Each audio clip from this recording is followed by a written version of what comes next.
Good afternoon and welcome to the Virtual College Exploration for all North and South Carolina students, sponsored by the Carolinas Association of Collegiate Registrars and Admission Officers, or CACRAO, and StriveScan.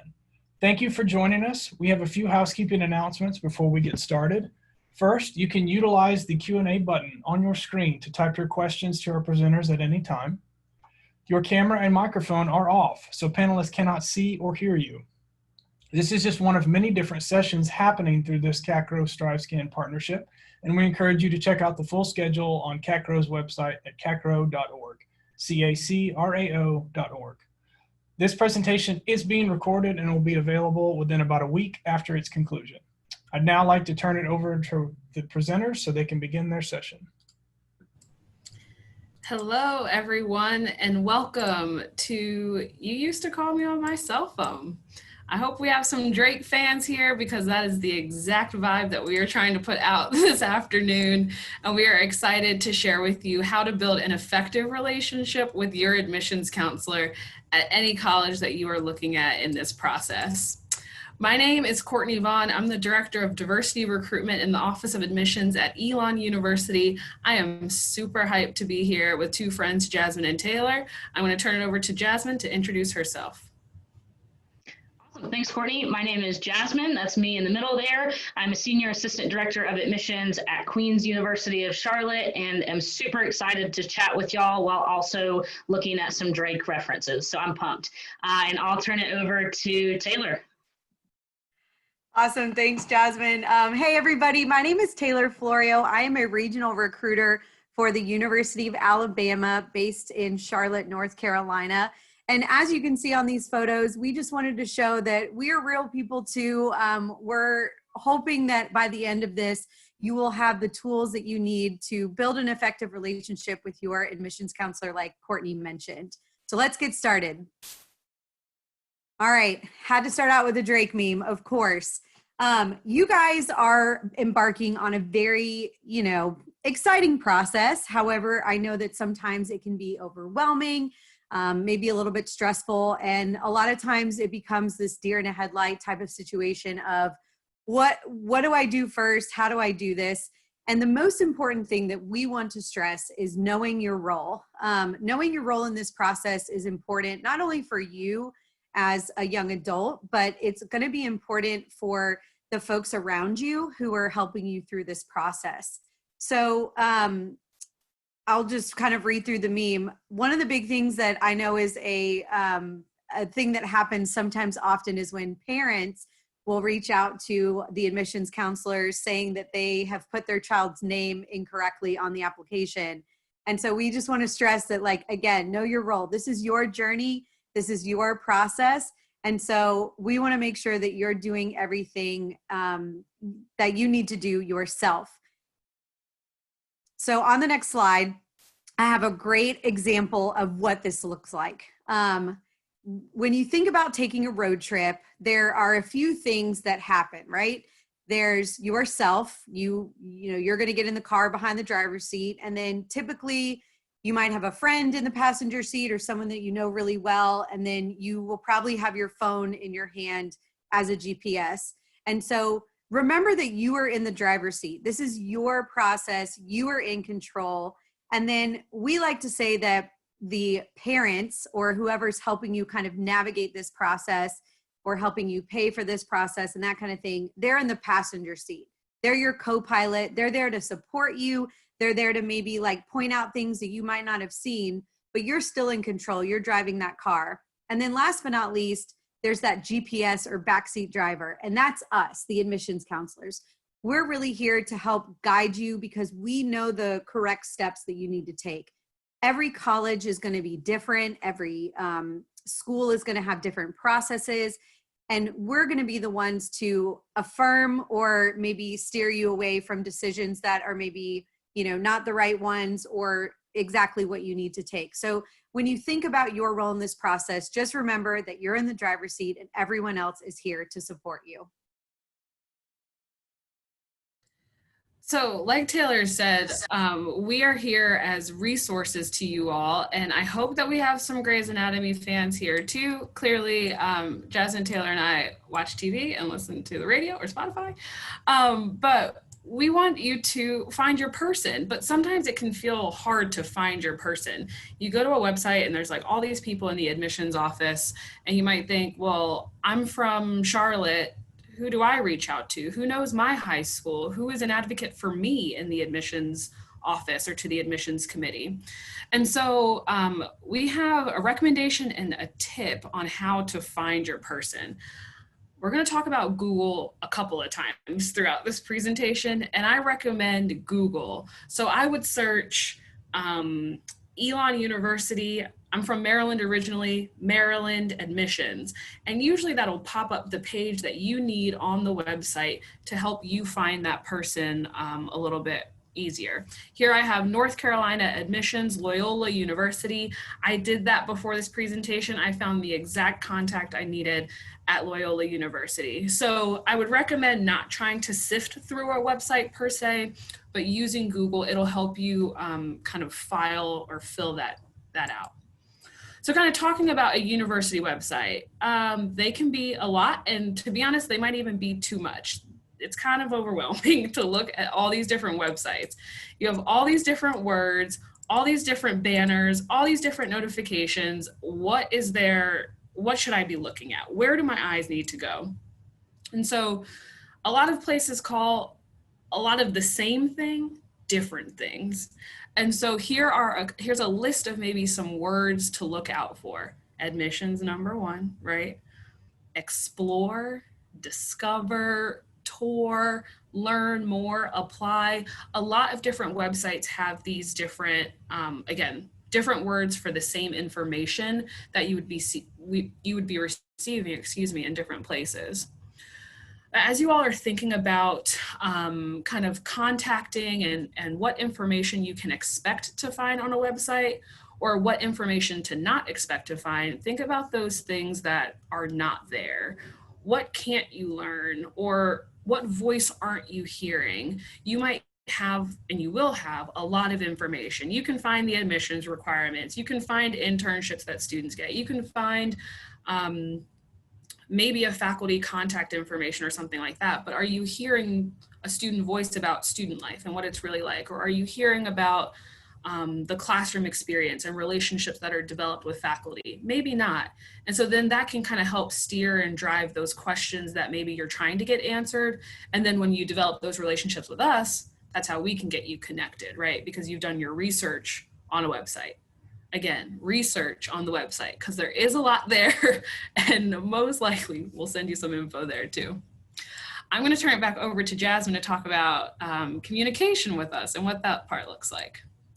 Yeah, thanks, Courtney. So when we think about communicating with your admissions representative, whoever that might be at whatever college or university that may be at, you want to consider a few etiquette tips and things to keep in mind. So there are a number of things up here, and we'll talk about some of those, but we'll start with phone communication. That is kind of the tried and true, most popular way to communicate with admissions folks. I commonly find, and my colleagues probably find this too, when you all as students, sometimes you leave a voicemail and you might say something like, hey, I would like to know about my application. Okay, bye. You don't tell us who you are. You don't tell us how to get in touch with you. And sometimes you don't necessarily mention what you're interested in knowing from us when we call you back. So when that happens, I ask myself, where do I go from here? What am I supposed to do with this information now? So number one, my tip to you is to be prepared to leave a voicemail if you have to. I think sometimes students get caught off guard and they're not ready to leave that voicemail, or they don't exactly know what they want to say. So if you're somebody who has to have it written out or whatever, that's fine too. But make sure you know what you're calling about, and make sure you're prepared to leave your name and your own phone number, not necessarily your parents or family supporters or whoever is working with you. We are contacting you, you are contacting us. So just make sure you leave us an opportunity to get in contact with you. There on the right-hand side of the screen, a little bit about emails. So I don't know if Taylor has ever gotten this over at the University of Alabama. I get this sometimes in different capacities, but A student will email me and say, hey, I am really excited about UNC Charlotte and ready to be a 49er. And I'm like, great, go be a 49er. We are the Royals over here at Queens. So you can see, maybe Taylor gets some saying, I love, Auburn. I'm sure that would infuriate Taylor as an Alabama representative. So sometimes students want to copy and paste their emails to different colleges and universities because maybe you are asking the same question and you need to see the same information from different institutions. That's totally fine. Just make sure you edit those messages when you're sending them out. And this goes too for applications. We're not necessarily talking a lot about applications in this presentation, but if you're writing an essay for an institution and you put Elon when you're addressing Queens, gets me a little bit salty, okay? Even though I love Courtney and Elon, right? So just make sure you address that copy paste situation. And this goes for emails for, if some of your institutions that you're working with might allow texting, they might have a situation where you can text back to an admissions number. Make sure you're proofreading your messages. First of all, it just makes you look a little unprofessional when you have those mistakes that are easily fixable. And you want to make sure that you're putting your best foot forward when connecting with your admissions representative. You don't want to be remembered for that person who always uses lowercase i's in their emails, right? I know you're probably doing these things on your phone nowadays. That's fine, but make sure that you're proofreading all of that stuff. So I'm going to show you a few examples coming up here. So this is an example of a good email that was sent from a student. First of all, they give a great subject line. This is what I'm emailing you about. I so often get emails from students without a subject line, or this is my favorite, they put the entire email in the subject line. Don't do that. I can't read it all. I don't see it. I don't know what you're asking me. So give me a short and sweet subject line.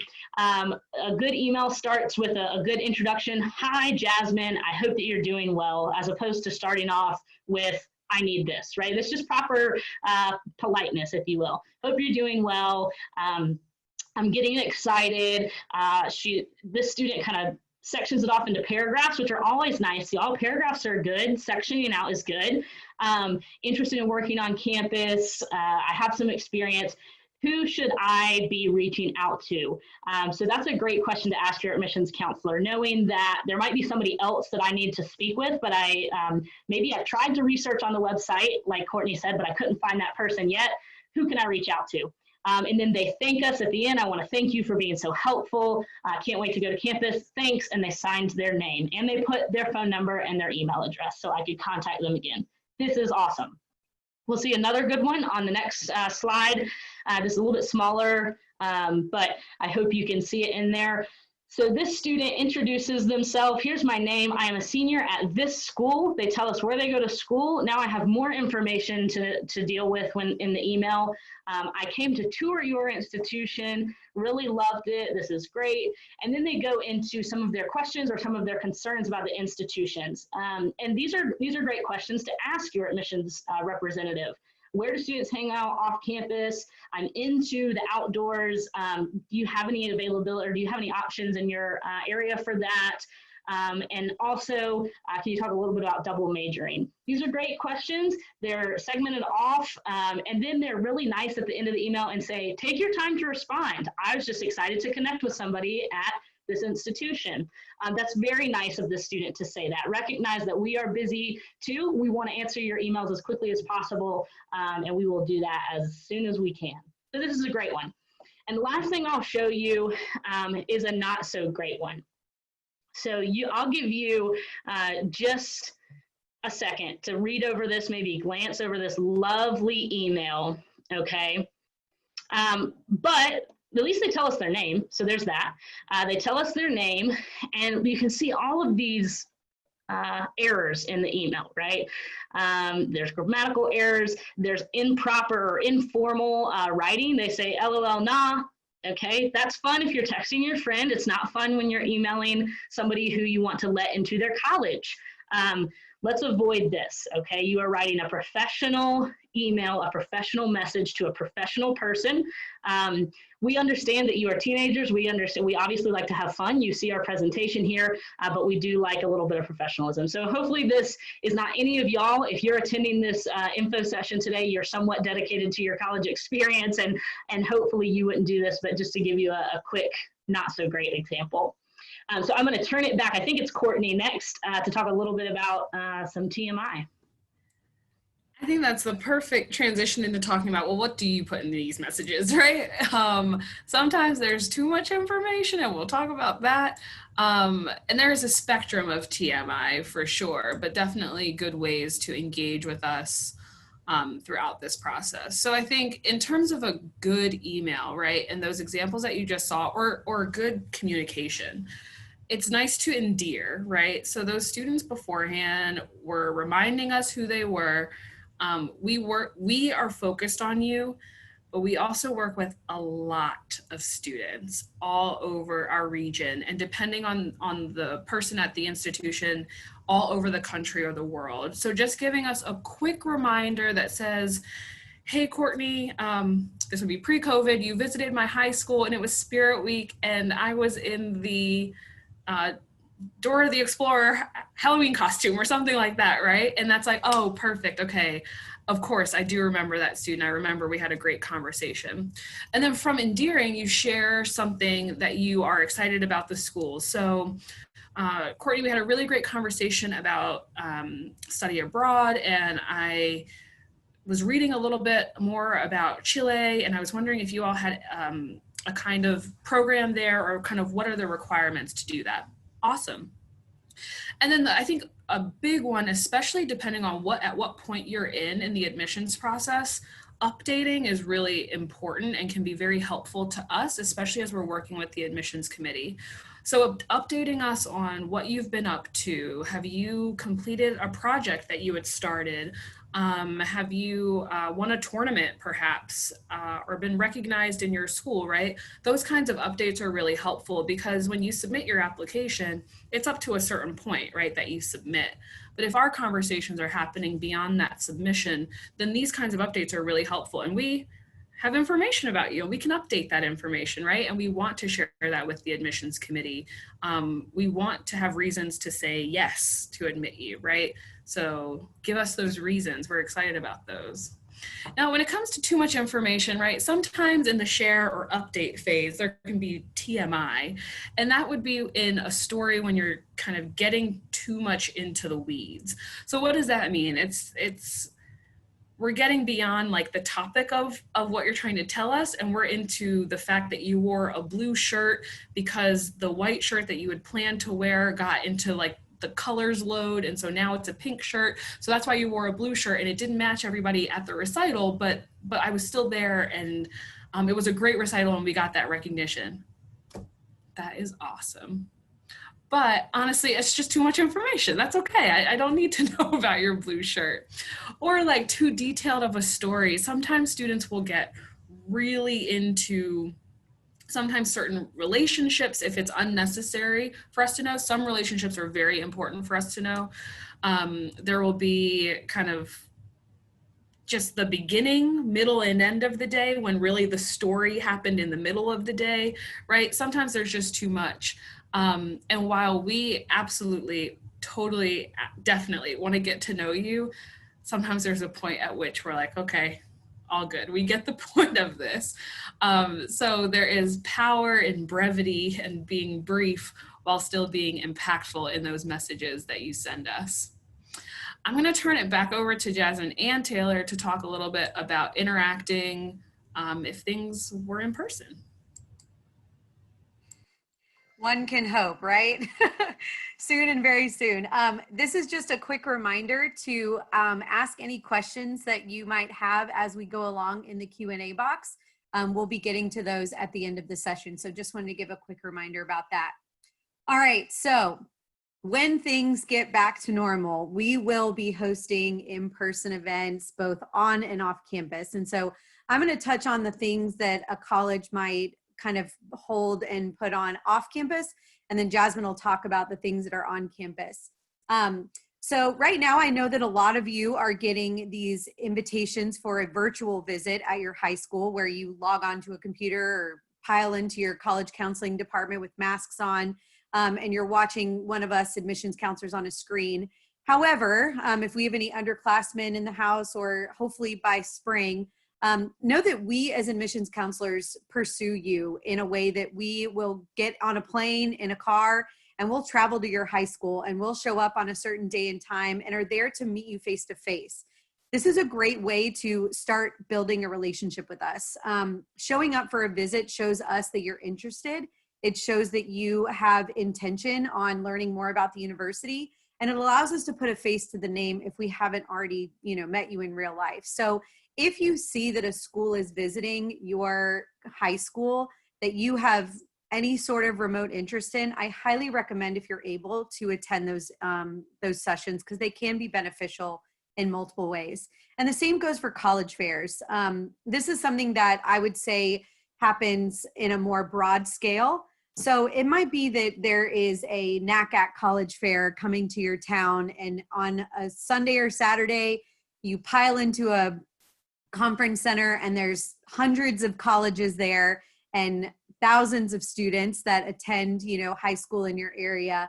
And this is also a time to get FaceTime with us admissions counselors.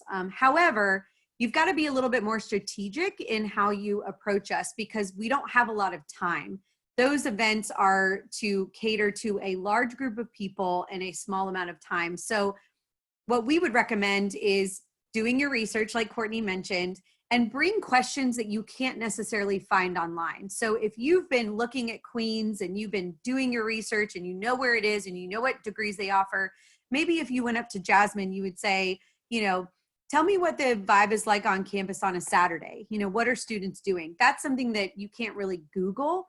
And so that's what we're looking for as far as interactions at a college fair. It's also a great chance to talk to schools that you may have never heard of, or that are farther away from home. So I'm just going to use North Carolina as an example. If I live in Charlotte and I see that a school in Raleigh is there, I can get to Raleigh very easily in a quick road trip, but I can't really get to California very easily. So I might go talk to those farther away schools before I, speak to some of the more regional schools, because I can get there pretty much anytime I want. Coffee chats and interviews are really popular with schools, and they kind of vary based on availability, but a lot of times recruiters like we are will be in your area doing visits throughout the day at high schools, and then we've got some time to sit one-on-one in a more kind of personalized setting with students. And so we might say, hey, we're going to be at the Starbucks in your area from 4 to 6, and we'd love to sign or talk to you for 30 minutes. Another way that students will take advantage of this is if a school offers admissions interviews. So maybe a school that you're applying to not only requires you to write an essay or submit an application, but they also require an interview with an admissions counselor. And a lot of times these will happen in Panera's and Starbucks or even Whole Foods. You'd be surprised. So if you see those opportunities either emailed to you or on a website, we highly recommend that you take advantage of those. Because again, it builds relationships with students and the counselors, and it shows demonstrated interest, which is a really good thing to show when you're looking at schools that you're applying to. Large local events, who knows when those will be happening anytime soon, but when that availability comes back, a lot of times colleges will put on these big events at hotels to kind of capture a larger audience. So maybe the recruiter has been to, somewhere in South Carolina, let's say Columbia, and they visited all the different schools in Columbia, but they really want to do one large event for anyone who maybe wasn't able to skirt away from their classes on that day that they visited. So they might host an evening reception where they bring people from campus.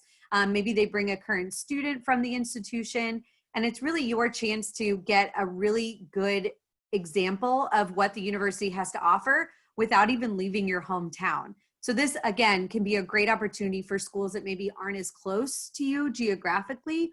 And sometimes you get free stuff out of it, which is also really nice. And then lastly, virtual meetings. I hope that all of you have experienced this thus far, but if you haven't, welcome to the virtual club. We're all doing virtual events. one-on-one meetings. We're doing panels like this. We're doing virtual information sessions. I know at least at Alabama and probably all over the place, people are doing virtual large events. So, just kind of keep your eye on these emails that we're sending you and make sure that you're taking advantage of anything that you can. Even if you are, let's say you're interested in a school out in Nebraska and you know that you're not going to get to Nebraska anytime soon, there's a good chance that that college might be offering maybe a virtual information session on their business school, or maybe a Q&A session with their current students. So talk about being able to be in your PJs and still learning about college at the same time. That sounds like a really good gig to me. So just remember to look on those websites and look at the virtual offerings that a school is putting on. All right, I'm going to pass it on to Jasmine to talk about on-campus events.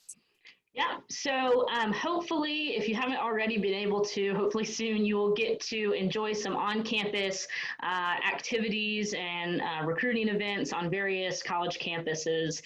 These are really great opportunities for you to not only connect with your admissions person, but to see an institution in its own space and its natural habitat. So if visiting the campus is an option for you, we always encourage that. Any college or university would encourage you to visit their campus. So once you're doing that, maybe you're doing a daily campus visit, you're taking a tour of the institution out of the admissions office, maybe you're attending like an open house day, and sometimes those are called different things. Like Courtney mentioned about the words to look for, you might have something called a Elon open house. It might be called Discover Queens. It might be called Explore Alabama. These are all kind of similar situations, but a bigger event. So once you're able to get on campus and do those things, there are just a few tips here to keep in mind. If you can, if that person is there, seek out your admissions representative. Oftentimes, institutions will have a dedicated time slot to this in their event day, especially if it's a larger event. But if you're going to sign up for a visit to Elon, you're going to go tour the campus, and you would really like to meet with Courtney when you're there, maybe shoot her an email and say, hey, I'll be on campus this day. Is there a way that we can meet and chat for a little bit? Or if you're during that Discover Queens Day or whatever it is, there's a time slot that says connect with your admissions counselor, understand who that is, ask questions, and seek that person out. I think it maybe goes without saying, but get yourself out there and introduce yourself. Once you're allowed to shake people's hands again and things like that, that's a good way to get to know your admissions representative and a good way for them to remember you. When I sit down to review an application and I can think to myself, oh, I remember meeting Taylor at that visit. She came up and introduced herself, and she was with her mom, and we chatted about, living in Florida and whatever. That's a great way to remember a face, and it only helps you during the admissions process. I can't stress enough engaging yourself in the visit when you're there. I had a student recently at a visit. She was the only one in the room. I was giving an info session and she was the only one there, and she would not make eye contact with me at all. And it was not it was her not engaging. That is what it was. She would not look at the screen when I was presenting. She was just not about it, y'all. And I remember that, and I will not forget that when I review her application. Not that I'm going to deny her for that. I don't want to suggest that. But I remember it, and it's hard to forget those things. So if there's a way for you to participate, engage, nobody's saying you have to ask a question every 5 minutes, but at least following along with it, if it's an info session or a tour. If counselors or representatives are up there presenting and they're asking for your feedback, it's tough for us, y'all. High schoolers don't want to talk sometimes, so throw us a bone or something. Ask a question, answer a question, anything to keep us going, because I'm literally just talking to a screen right now. I'm so bored of this virtual thing. Give me something. So engage yourself. And then the last two things here, a little bit more logistically, if you're going for a campus visit, again, whether it's just a daily campus tour or an open house day or something, read your email instructions. You will likely have a very detailed email telling you how to get to campus, probably a campus map, where to park, what to look for. They might even tell you things to bring. Make sure you wear some comfortable shoes if you're going on a walking tour. Bring a water bottle, those sorts of things, especially right now as schools are opening up and welcoming visitors to their campus. They're probably going to have a lot of procedures in place to keep you safe. So if they send you an email and tell you don't come into the building until it's time to check in, make sure you bring your mask or whatever, just make sure you're reading those things. And y'all, as much as you can help it, be on time. I know sometimes that stuff is out of your control. You're driving, from Charlotte to Elon, North Carolina, and you get stuck on 85. These things happen, okay? Maybe call and let the admissions office know, hey, I'm running a few minutes late. That way we know to anticipate and expect you. Sometimes you can't help that your mom is just late to everything, okay? We understand, push her to get out the door. One that I see a lot is you're meeting with an athletic coach before you come to meet with us, and that athletic coach is doing their best job at recruiting you to play baseball, and they're just delaying. It's hard sometimes to tell that baseball coach, hey, we got to run and get to the session, but maybe be a little polite about that and let them know. But be on time. It makes a good first impression, and you don't want to miss anything. When an info session is 20 minutes and you're 10 minutes late, you've missed a lot, right? So make sure you're being on time to those type of things. So I'll turn it over to Taylor to wrap us up, I think, and then we'll open it up for some questions. All right. So as much as we would like to take this journey with you from start to finish, sometimes there is a good time to pass the baton. And Drake says it perfectly. We're here for a good time, but not a long time. So when is it the right time to kind of stop talking to your admissions counselor and start talking to folks on campus? This can kind of be this awkward transition where some questions might be for us in admissions and some questions might be for folks in student life or on campus. And so I just want to stress that college is the time where you are going to learn way more responsibility than you ever have before. You are going to discover who you are as a person. You're going to own your time management, and you're going to be held accountable for the things that you do. So one of those things is knowing exactly what steps you have to take to move yourself through this process. And so typically after you've paid an admissions deposit and you've, maybe you've signed up for housing or orientation, that's typically the sign that it's time to move on. It's time to start reaching out to the housing and residential life office. It's time to start reaching out to the orientation team, especially when it comes to signing up for classes or changing your course schedule. We are not advisors, we are just admissions counselors. So while we can speak very generally about the courses that are offered in certain majors, we're not the ones that essentially help you sign up or change for your classes. So those are just a few examples of who you might need to contact. And I think a lot of times, if one of us meets you in your sophomore year and then we work with you between now and when you walk the stage, that's a long relationship that we've started. And it's really easy to just say, oh, hey, Taylor, I've got this quick question. But a lot of times it's not because we don't love you. It's just because it's time to pass the baton. So be aware of the people who are contacting you as you get closer to that enrollment step, and make sure that you're reaching out to the correct people. That's probably the most important thing that we want to leave you with, is that, we're here again for a good time, but not a long time. And we know that you're in good hands. So a lot of times we feel confident when we pass you on to another department. So don't get upset, don't get frustrated. And if you don't know who to contact, just ask us and we're happy to point you in the right direction. All right, so here is our contact information once again, just so you guys get an idea. And we'll leave this up while we answer the questions. So I'm just gonna get right into it because we do have just a little bit of time left.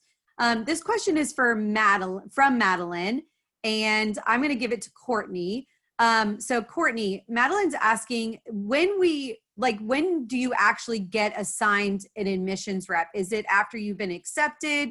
Is it like when you start high school? Like, we know who our person is? That is an excellent question, Madeline. You have an admissions rep from the time you begin looking at colleges. So whenever you are ready to start looking at schools or looking at colleges is the moment that you can start saying Queen's University, Columbia, South Carolina admissions representative, and you will find your admissions rep.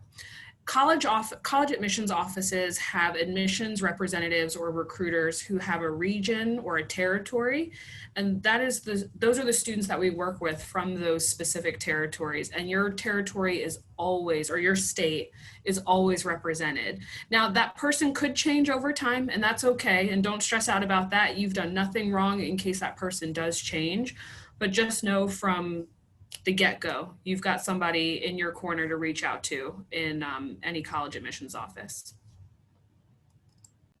Good answer. All right, Jasmine, we've got a question from Joel, and it says, schools have been texting me. Should I text them back? Great question, Joel. So sometimes schools will use a texting system. So for example, at Queens, we send out text messages from our admissions office. You can reply to those text messages. They typically go to a generalized inbox, and then they will be dispersed out to either your admissions representative or somebody generally will respond to it to connect you with your admissions representative. So yes, you can text in response to those. I would not encourage your initial or your preferred method of communication to be texting. I would not text somebody's office number unless they have told you that that is a thing that you can do, because not all phone systems are set up for that. So if you receive a text, you can text back if you have a quick question or a response to it, but that should not be your preferred method of communication. And don't text anything ugly to the thing because you think it's going to, like, you know, no one. It's going to someone, and we're going to remember that you were ugly to us. So that's my piece of advice there. That is a great point.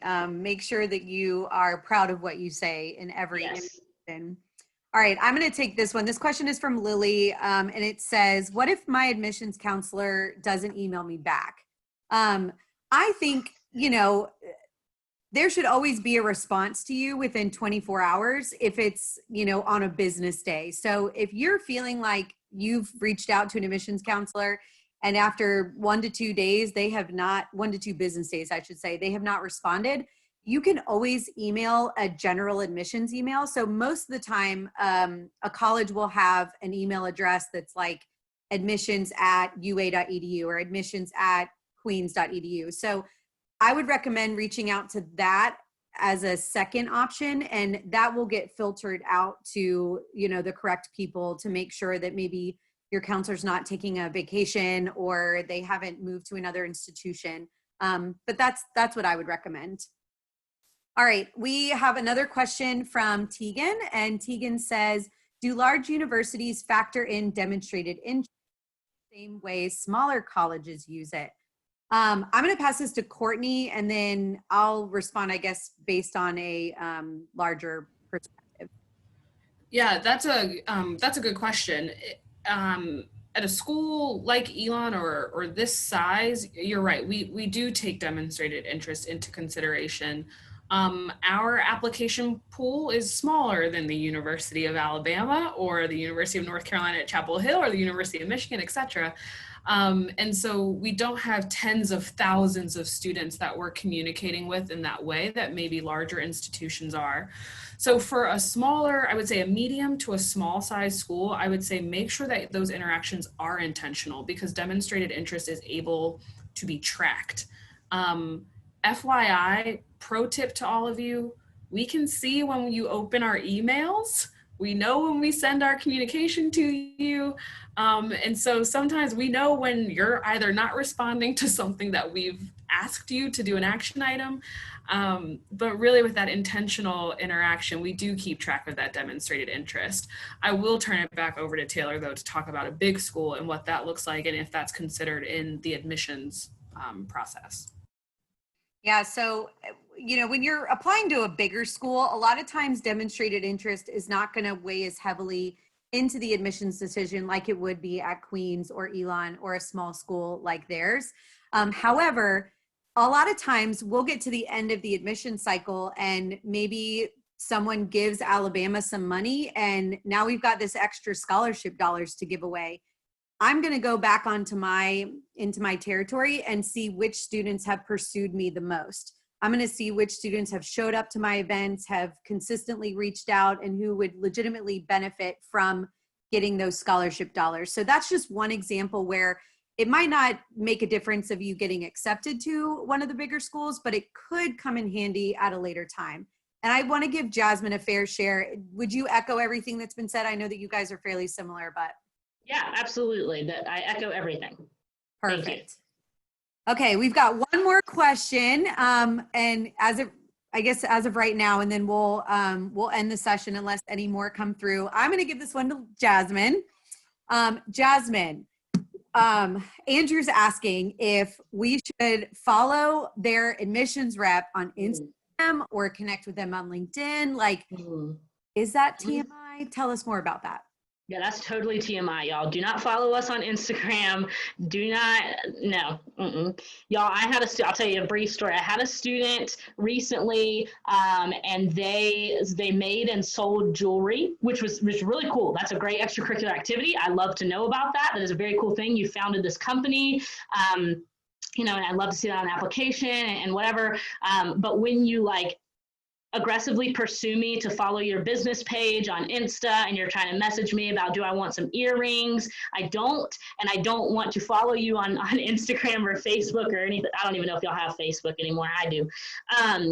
So that is a little bit TMI. Social media is not where we want to see. Hopefully you're presenting your best self on social media, but we don't need to dive into that too much. I think LinkedIn is a little bit different. I've actually never had a student try and connect with me on LinkedIn. I think that might be a little more acceptable, but I still don't think with a prospective student that I would encourage that. I have current Queens students that will follow me on LinkedIn, and a lot of those students are ones who work here in the admissions office, and I know them in that way. Courtney or Taylor, I don't know if y'all have anything to add on the LinkedIn. I've never had that situation. It's a hard no for me on Insta and other social media stuff, but I'll let y'all say on LinkedIn. I don't know. I'm kind of in the camp of, as a prospective student, right, there should social media interactions kept at especially on personal accounts. Can you follow a university Instagram account? Totally. Should you follow a university admissions account? Probably, right? Like those types of things, cool. But an admissions recruiter's personal account, if you're finding those, I don't know why you're looking for those though too. For me, it's a no. If you're a student at Elon, absolutely. I'm happy to connect with you professionally in that way. And if we're going on the trend of why we did this presentation, the more you build a professional relationship with your admissions counselor during your college search process, when you end up enrolling at that institution, they might be your best advocate for an on-campus job, or, to be a RA on campus or a tour guide. We will know who the cream of the crop is based on the experience we had with you as a high school student. So that's just something to keep in mind. And maybe they offer you your first job out of college and then it turns into a full career, y'all. Success story 101 right here. That's right. I love it. All right, guys. Well, this has been, you used to call me on my cell phone. We are so grateful for the time that you've spent with us. We're going to let the Strive Scan folks pop back on and close us out. All right. Thank you for joining this afternoon's session. After you close your window, there should be a 4-question survey that we would appreciate the completion of that item if you're willing to do so. We encourage you to sign up for more sessions, which can be found at CACRAO.org, CACRAO.org. And last but most certainly not least, a recording of this particular session will be made available once it has concluded. Take care and have a wonderful afternoon.